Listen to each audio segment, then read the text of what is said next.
Hey folks, the situation with the Colombians and the Venezuelan boats being potentially the victims of war crimes, but the Trump administration is going to enter a new phase very soon. Some of the families of Mr. Medina, who was the Colombian fisherman who was killed by the Trump administration, filed a complaint in the international court.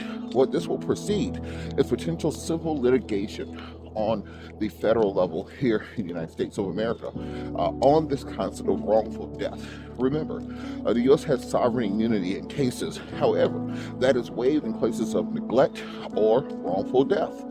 Because Mr. Medina and other Colombians have been killed by the Trump administration without any legal justification, complete pretext, the families at some point in time in the near future will be able to file a civil suit against the United States of America.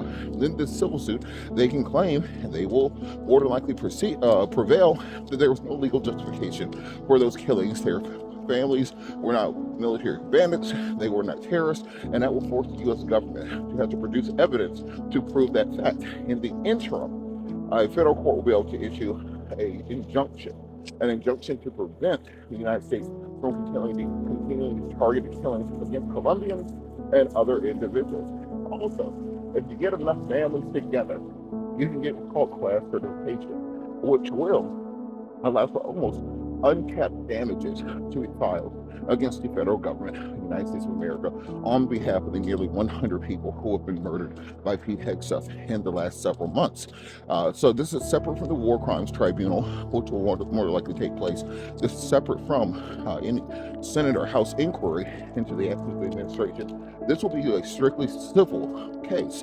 And that right now, there are lawyers in Colombia and the region who are contacting the families of those individuals. The same way you see those commercials, have you or someone you know been killed in a drone strike against a boat in the Caribbean by the U.S. government? And they'll be able to come together and ask for, I would say, upwards of $1 trillion in damages against the U.S. government, and most importantly, an injunction to prevent the Trump administration from continuing these actions and to have to show legal justification prior to any lethal strike taking place.